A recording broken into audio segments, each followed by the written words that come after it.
கடந்த சில வாரங்களாகவே social media முழுவதுமே ஹேமா கமிட்டி அறிக்கை பற்றிய செய்தி தான் அதிகமா பகிரப்பட்டு வருது. கடந்த 2018ஆம் ஆண்டு சினிமா துறையில் இருக்கும் பெண்கள் எதிர்கொள்ளக்கூடிய பாலியல் ரீதியான பிரச்சனைகளை விசாரிக்க ஓய்வு பெற்ற நீதிபதி ஹேமா தலைமையில் கமிட்டி ஒன்றை கேரள மாநில அரசு அமைத்து விசாரணையும் நடத்தியிருந்தாங்க. பிறகு கடந்த 2019ஆம் ஆண்டு முதலமைச்சர் பினராயி விஜயனிடம் 233 பக்க அறிக்கையை ஆதாரத்தோட சமர்ப்பித்து இருந்தாங்க ஹேமா கமிட்டி. ஆனா இதை பல காரணங்களால அரசு வெளியிடாம இருந்துச்சு. பிறகு கடந்த ஆகஸ்ட் 19ஆம் தேதி ஹேமா கமிட்டி அறிக்கையை அரசு வெளியிட்டது. இது மலையாள திரையுலகில் மிகப்பெரிய அளவுல அதிர்வலைகளை ஏற்படுத்தி இருக்கிறது. பிரபலங்கள் பலரும் தங்களோட கருத்துக்களை தெரிவிச்சிட்டு வராங்க.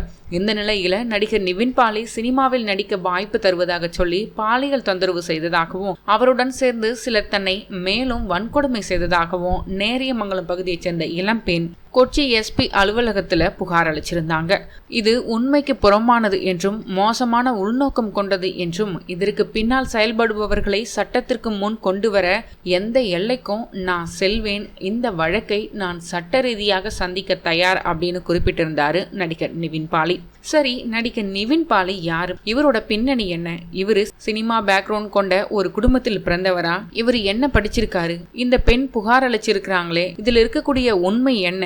உண்மையில் நிவின் பாலி எப்படி சினிமா துறைக்கு வந்தாரு அப்படிங்கிற பல விஷயங்களை இந்த வீடியோல பார்க்கலாம். நிவின் பாலி அக்டோபர் 11ஆம் தேதி 1984ஆம் ஆண்டு ஆலுவா எர்ணாகுளம் மாவட்டத்துல கேரளாவில் பிறந்தவர். நிவின் பாலி அடிப்படையில எலக்ட்ரானிக்ஸ் மற்றும் கம்யூனிகேஷன் துறையில பட்டம் பெற்ற ஒரு பொறியியல் மாணவர். 2006 தான் கல்லூரி படிப்பை முடிச்சிட்டு நிவின் பாலி கேம்பஸ் பிளேஸ்மெண்ட் மூலம் பெங்களூரில் இருக்கக்கூடிய இன்ஃபோசிஸ்ல 2006 முதல் 2008 வரை சாஃப்ட்வேர் இன்ஜினியராக வேலை செஞ்சுட்டு இருந்தவர். பெங்களூர்ல மென்பொருள் நிறுவனத்துல வேலை பார்த்தவருக்கு தந்தையினுடைய இறப்பு பேரிடியாக இருந்தது.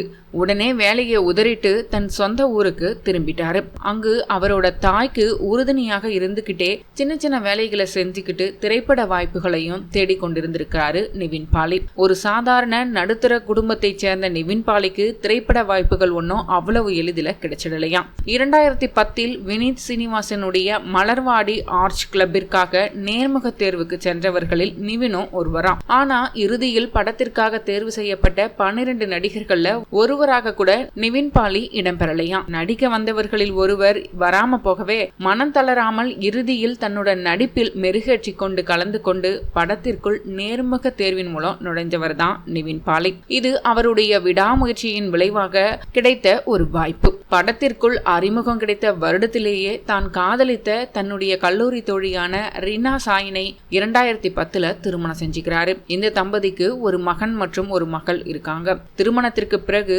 டிராபிக், மெட்ரோ என தன்னுடைய கேரியர்ல அடுத்தடுத்து கிடைத்த படங்களிலும் சின்ன வேடமாக இருந்தாலும் தன்னை உருமாற்றிக்கொண்டு நன்றாக நடித்து வந்தார். பிறகு 2012 வெளியான தட்டத்தின் மறையத்து என்ற மலையாள படம் அவருடைய திரை வாழ்க்கையில ஒரு அதிரடி திருப்பு முனையை தந்தது. ரசிகர்கள் தன்னிடம் எதை எதிர்பார்க்கிறார்கள் என்று நன்கு புரிஞ்சுக்கிட்டு அடுத்தடுத்து தேர்வு செய்யக்கூடிய படங்களில் முந்தைய சாயல் இருக்கக்கூடாது அப்படின்னு மெனக்கெட்டு வெரைட்டியா நடிக்க தொடங்கினார். அப்படி ஒரு மாற்றத்திற்கு கிடைத்த அங்கீகார வெற்றிகள் தான் நேரம், 1983, பெங்களூர் டேஸ், வடக்கன் செல்ஃபி, பிரேமம் என நீண்டது. நேரம் படத்திலேயே தமிழ், மலையாளம் என 2 மொழிகளில் யதார்த்தமான நடிப்பில கலக்கினாரு நிவின் பாலி. மலையாளத்துல வெளியான பிரேமம் படம் மூலம் மலர் ஆசிரியர் புகழால தமிழ் ரசிகர்களையும் கவனிக்க வச்சிட்டாரு. மலையாளத்திலிருந்து ஒரு மொழி மாற்றம் இல்லாத திரைப்படம் தமிழ்நாட்டில் ஹிட் ஆகியிருந்தால் அது பிரேமம் படம் மட்டுமே. இதன் மூலம் அவரது வளர்ச்சி தமிழ், மலையாள சினிமாக்கள்ல தவிர்க்க முடியாததாகிவிட்டது. இதை சரியாக புரிந்து கொண்ட பிறகு எடுத்த முக்கிய அவதாரம் தான் தயாரிப்பாளர் அவதாரம். நடிகர் நிவின் பாலி தற்போது தயாரிப்பாளராகவும் இருக்காரு.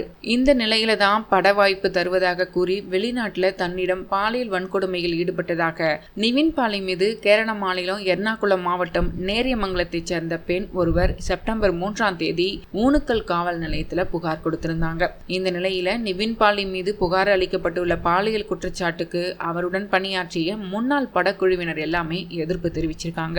இவர் மேல பாலியல் குற்றச்சாட்டு வந்ததுக்கு படக்குழுவினர் எதிர்ப்பு தெரிவிக்கணும். அதற்கான காரணம் நிவின் பாலி மீது கூறப்பட்டிருக்கக்கூடிய பாலியல் புகாரில் குறிப்பிடப்பட்டிருக்கும் தேதியில இவர்கள் அனைவருமே வருஷங்களுக்கு சேஷம் என்ற படப்பிடிப்பிற்காக கொச்சி சென்றிருந்தாங்க அப்படின்னு அப்படின்னு இவருடன் நடித்திருந்த நடிகை பார்வதி கிருஷ்ணா சொல்லியிருக்காங்க. அது மட்டுமில்ல, நடிகர் பகத் மானுவேல் அவரோட இன்ஸ்டாகிராம் பக்கத்துல நிவின் பாலியுடன் இருக்கக்கூடிய படத்தை வெளியிட்டதோடு டிசம்பர் 14 காலை 8 மணி முதல் டிசம்பர் 15 அதிகாலை 3 மணி வரை ஒன்றாகத்தான் படப்பிடிப்புல இருந்தோம், படங்களே அதற்கு சான்று அப்படின்னு சில புகைப்படங்களை அவரோட இன்ஸ்டாகிராம் பக்கத்துல வெளியிட்டிருக்காரு. அது மட்டும் இல்லாம குறிப்பிட்ட நாள்களில் நிவின் பாலி கொச்சியில படப்பிடிப்பில் தான் இருந்தார் என்பதற்கான வீடியோக்களும் படங்களும் இருக்கு அப்படின்னு அந்த படத்தினுடைய இயக்குனர் வினித் ஸ்ரீனிவாசனும் கூறியிருக்காரு. இதன் மூலம் அந்த பாதிக்கப்பட்டதாக சொல்லப்படக்கூடிய பெண் கொடுத்த புகாரில் கொடுக்கப்பட்டிருக்கக்கூடிய தேதியில் நிவின் பாலி